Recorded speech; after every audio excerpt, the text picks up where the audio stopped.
When it comes to space toys and cowboy dolls, you know it's going to be a good story.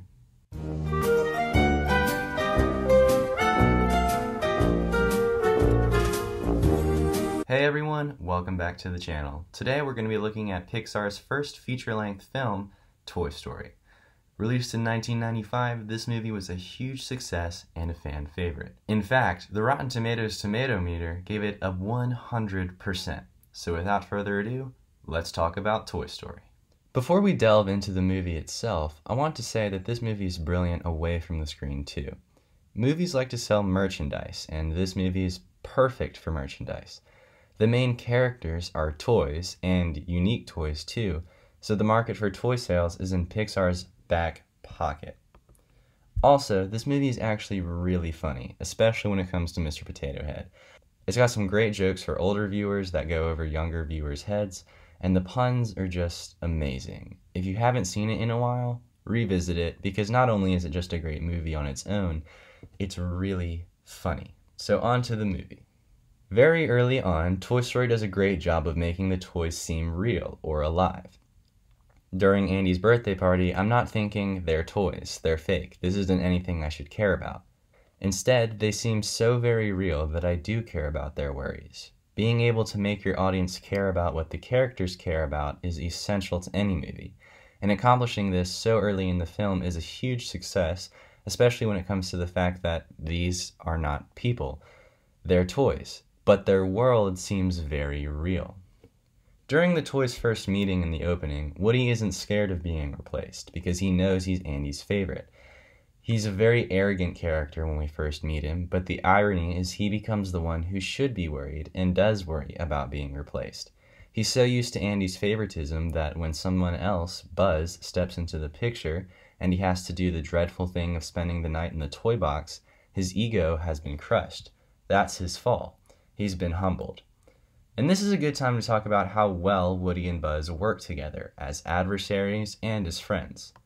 They support each other from a narrative standpoint perfectly. Woody and Buzz have an old versus new conflict. We see a cowboys versus space. There's a historical clash between sci-fi and Western genres, with the Western genre dominating in the 1940s and 50s, and the sci-fi genre taking over in the 1960s due to the space age. Though this movie does take place in 1995, the same year it was released, it echoes that conflict. And space age pop, which is a genre of music, was on the surge of popularity in the early to mid-90s. Not that that's super relevant, but some form of space was popular during the movie's release.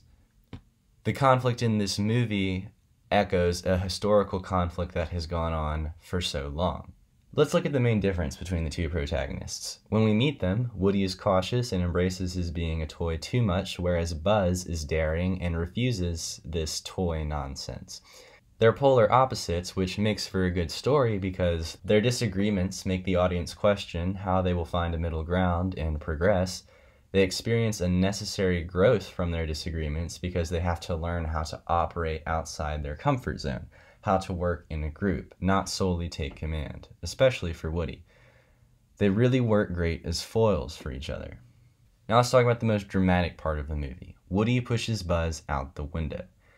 He wanted to do something bad to Buzz. He actually wanted to push him between Andy's desk and the wall so he could be chosen to go to Pizza Planet.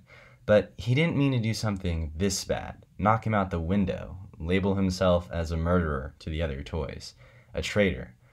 It makes for a good conflict for Woody. All his supporters turn on him because of his jealousy, and now he has to make amends with Buzz and his other friends. Now, I just mentioned Woody's fall, but let's look at Buzz's fall, which I think is one of the most well-done parts of the movie. He went from his confident, I can fly in the beginning of the film, to a, I'm just a toy, I'm not real, I'm worthless mentality. He has a metaphorical fall when he sees the Buzz Lightyear toy commercial, and specifically the not a flying toy line, and a physical fall when he tries to fly out Sid's window. He then experiences a physical break because his arm fell off, and a psychological break because we see a broken man. Or a broken toy. Psychologically, he's broken too.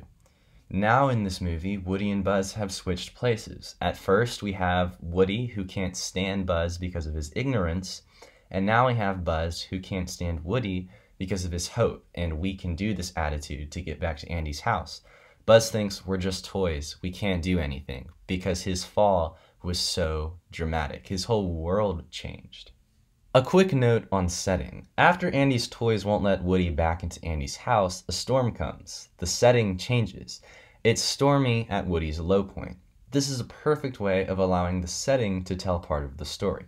There's also a don't judge by appearances message in this movie too. Sid's toys are actually good. They just want to help. They in fact repair Buzz's arm. And they aren't cannibals, which Woody and Buzz presume them to be. Woody's sorrow inspires Buzz. It's an apology and a bit of self-deprecation on Woody's behalf, and that allows Buzz to regain his Space Ranger attitude. He's just found out that he's not the real Buzz Lightyear. In fact, he's a toy action figure Buzz Lightyear. But that doesn't mean he's not a Space Ranger. The fact that he's a toy doesn't change anything.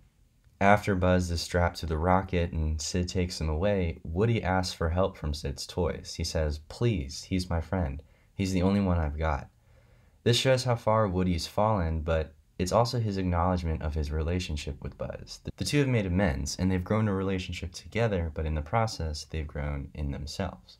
When Woody and Buzz chase after Andy's car and almost get run over by the moving truck, Woody doesn't flop into toy mode under the truck.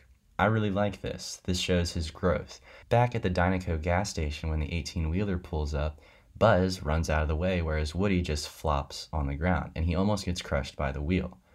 Now, we see Woody and Buzz dive out of the way.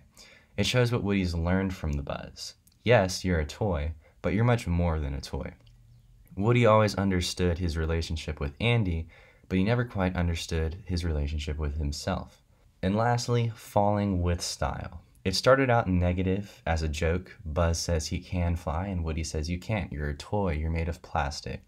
And so when Buzz proves him wrong, the falling with style is a negative remark. Whereas now, when Buzz says it, it's a very positive remark. Well, there you have it. That was my quick look at Toy Story.